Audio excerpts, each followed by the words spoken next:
This is a little dog who likes to be in control. He likes to be the one who sets the rules and sets the standard. And I think his owners probably pander to him a little bit. He's quite cute.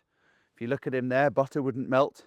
I think they worry about him more in terms of, is he okay, rather than thinking he should be doing this or he shouldn't be doing that. So this is Whiskey. He's a little 6-month-old red cocker spaniel, very cute. He's come up for a bit of boarding school, so we're going to have to assess his personality and his behaviour and see what we can do to hopefully give his owners a little bit of help in the right direction. He's pretty naughty though. So you can see, serious lead puller, no concept of heel work at all. He's off.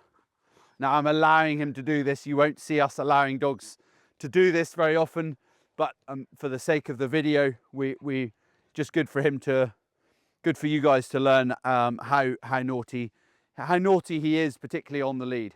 So as soon as I start walking, he's off. Okay, as soon as I start walking that way, he's off again. He's very much got the idea that he's in charge, and we're going that way. We're off anyway.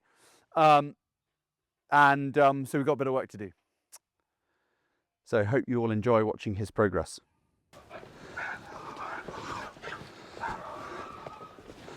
So I'm breaking my rules. I'm allowing him to pull because I want you guys to see what he's like now. Proper hauling himself around on a lead. Let's go. So this is a funny little chap, because when he was with his owners waiting for me to arrive and he was standing there with another dog, he was like this. He was like, oh, let's go, come on. Now, when I got him back here and I tried to get him out of the box, he was like, oh, I'm a bit worried about this. Not kind of running away worried, but just like, oh God, there's other dogs. There's things going on.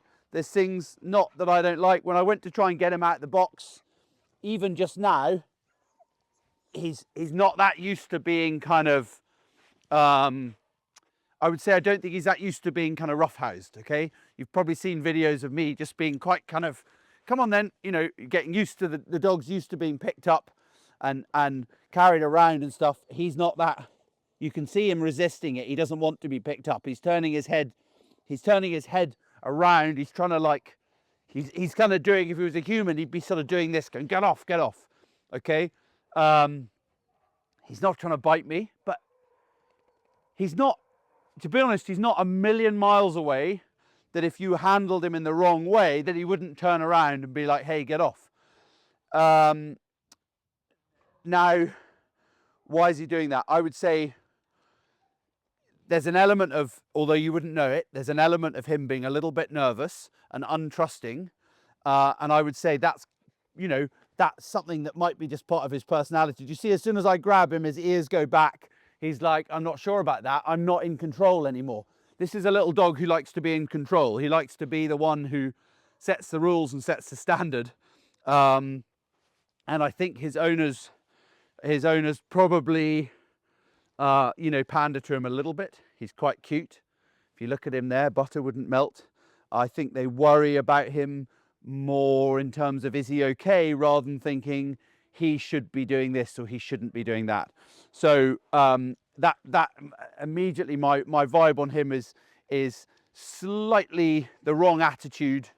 So he definitely needs a kind of attitude readjustment here. And I don't mean that in like a nasty way. I just mean, I had a really interesting experience yesterday, golf on a sideline. Gentleman came up to buy a dog, and he's a foster carer. And now what he does is he fosters kids who have had a really, really severely like bad time when they were young and are physically disabled because of it. Sometimes from abuse as a small child. I mean, amazing guy. Some of the stories, I mean, a braver person than me by a long way. But one of the stories he told me is quite old-fashioned. You'd think someone like that was the most sort of perfect kind of parenting type, caring, and he's quite old-fashioned in his rules. And he had a kid who was in a wheelchair, And the kid didn't need to be in a wheelchair all the time, but they needed it to help them. But the kid was, as soon as this gentleman started helping out, looking after this kid, the kid just tried to see what he could get away with. And he refused to help himself, and he was insisting that this gentleman helped him. And the gentleman said, no, you can do it yourself. You're perfectly capable. I'm not towing the line with you. I'm not having you decide what I'm going to do. I'm here to work with you. I'm here to help you, but I'm not going to let you push me around and use the fact that you're in a wheelchair to your advantage. So he just walked off, and he walked around the corner, and all the other carers said, oh, where's little Johnny, we'll call him.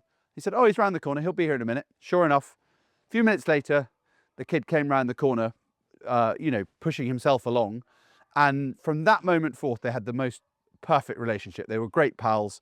And the kid had just tried to see what he could get away with. And he tried to play the cards, the wrong cards, as it were, for this gentleman. This gentleman was just very smart and very aware of human psychology, I guess, and managed it in a very clever way. And I would say this dog has a sort of similar potential. He came out the kennels, he's like, right, where are we going? And he's pulling me around. And then as soon as I put my hands on him, he's like, oh my God, don't touch me, I might die. You know, you can't have one. You can't be one of those things and the other at the same time. That doesn't make any sense. And he's trying to play both cards with me, and that's just not going to work. So one of the things we're going to concentrate on a lot is just getting him used to being picked up, put down, picked up, holding him by a scruff. You see, as soon as I go hold his scruff, his ears, he's a bit like, what are you doing? Get off. And he needs to just learn that I'm not going to hurt him. I'm not going to hurt him, but I'm also not going to pander to his little quirks, okay? Good boy, come on then. So when I'm dealing with him, what I have to be careful with is I don't let him get away with it too much. I don't go, oh dear, he doesn't like that, because then he's going to try it on in other aspects. But I also have to be careful. I can't be as sort of abrupt with him, because then he needs to learn to trust me. So we've got a week of him learning to trust me just getting the right balance of pressure on him and making sure he understands he can't get away with things without him not becoming my friend, if that makes sense. So I want to be his friend, I want to be his teacher, etc., but I can't allow that to happen on his terms. It has to happen on my terms. So we just have to sort of tread carefully that we don't fall out and that we don't end up going along the lines of exactly what he wants to do. So just a slightly more complicated character. Now, why is he like this? There's with all these things, there's a nature nurture kind of element. This little guy, I think, is probably been slightly mollycoddled by his owners without his owners calling me and going, oh, don't be so rude to me. I think he's been mollycoddled by them. You need to be careful, because you can create a monster. So you don't want to be mean to your dog, but you don't want to be too nice to them either. One of the comments I said to this gentleman who's a foster carer, I said, my view about being a parent is I am not trying to be my children's friend, I'm trying to be their dad. I can be their friend when they're in their 20s and 30s, and I've hopefully done my job. But at the moment, I'm their dad. And sometimes we're going to knock heads and we're going to fall out, and I'm going to do things. They're going to be like, you're so mean. It just is what it is. And I'm a little bit the same with the dogs, okay? So just bear that in mind.